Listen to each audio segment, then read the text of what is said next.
If you've ever walked into a golf shop, you've seen the term game improvement plastered everywhere. It sounds fantastic, right? But what does it actually mean? Well, today we're going to pull back the curtain on the engineering that makes a golf club forgiving. We'll use a classic example to show you exactly how this tech is designed to help you play better, more enjoyable golf. So that leads us to the big question. What is this secret sauce?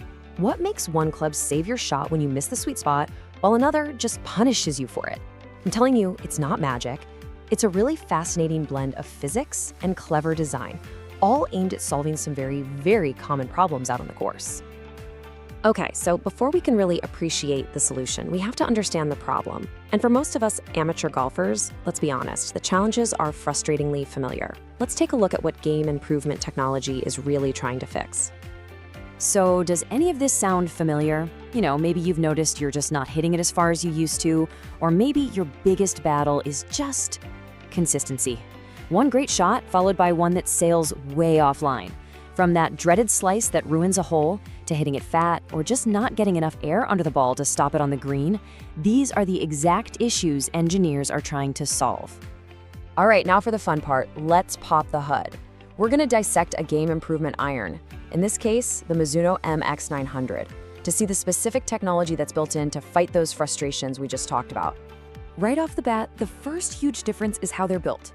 A traditional player's iron is usually forged from one single piece of steel, which is great for feel, but a game improvement iron like this one, it's a hybrid.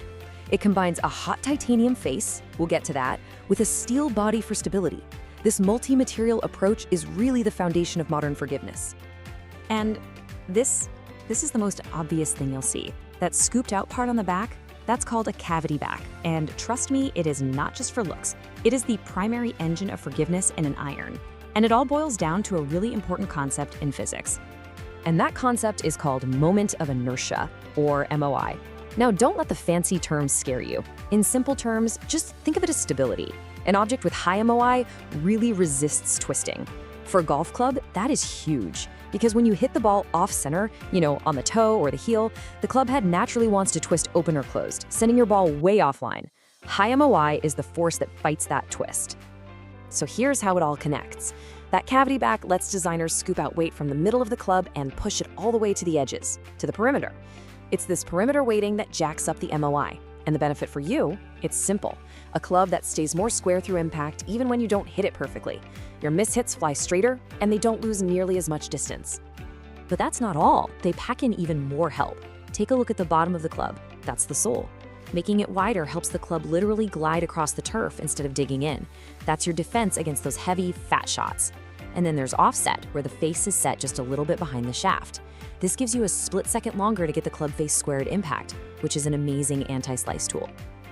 Okay, so we get the design principles, but how does all that stability and smart engineering actually translate into hitting the ball farther and with more control out on the course? Let's connect those dots, from the drawing board to your scorecard. Remember that multi-material design we mentioned? Well, that titanium face is the key to distance. It's thinner and way more flexible than a normal steel face. Think of it like a trampoline. When the ball hits it, the face flexes inward and then springs back, launching the ball with a ton more speed. And more ball speed means more distance. Simple as that. So how much more are we talking? Well, for a lot of players, this kind of tech can mean a gain of 5, 10, maybe even more yards per iron. Now, that's a pretty big deal when you're trying to reach a par 4 and 2 or carry that water hazard. I love this quote because it just perfectly captures the real-world benefit. See, forgiveness isn't about making every single shot perfect. It's about damage control. It's about turning a shot that would have been a disaster into just a playable miss. It keeps you in the hole, and frankly, it makes the game a whole lot less stressful. And finally, there's the ball flight. Pushing all that weight low and to the back of the club head lowers its center of gravity. And what does that do? It makes it way easier to get the ball up in the air. A higher launch means more carry distance, and just as important, it means the ball comes down at a steeper angle. That's what helps your shots stop on the green instead of skipping right over it. So, with all of this amazing tech packed into a club, who is it really for? And maybe more importantly, how can you make sure you're getting the absolute most out of it? Let's figure out how to match the right technology to the right player. The truth is, this type of iron is a fantastic fit for the vast majority of people who play golf. If you're a mid to high handicapper, if you're not swinging as fast as you used to, or if you're just tired of one bad shot wrecking your score and you want the game to be more fun, Game Improvement Tech was literally designed with you in mind.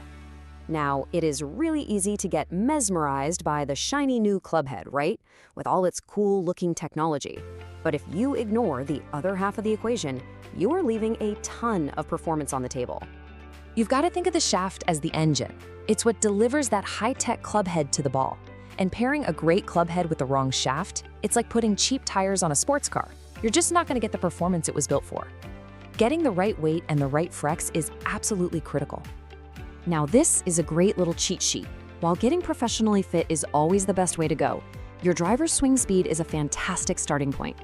If you swing below 85 miles an hour, a more flexible senior shaft will actually help the club kick at impact and launch the ball higher for you. If you swing faster, you need a regular or stiff flex to give you the stability to control that speed. And that brings us to the final piece of the puzzle. A custom fitting is probably the best investment you can make in your game. A good fitter won't just confirm the right shaft. They'll dial in things like lie angle and grip size, making sure that club is built perfectly for your body and your unique swing. So when you see a set of irons like this, you're not just looking at chunks of metal. You're looking at a complete system, from the multi-material head and the wide sole, all the way to the carefully matched shaft. It's all engineered together with one main goal: to make this crazy game more forgiving, more consistent, and you know what? A lot more fun. So the next time you're out there, think about your equipment. Is it fighting you or is it helping you? Because at the end of the day, the right technology isn't about buying a better score.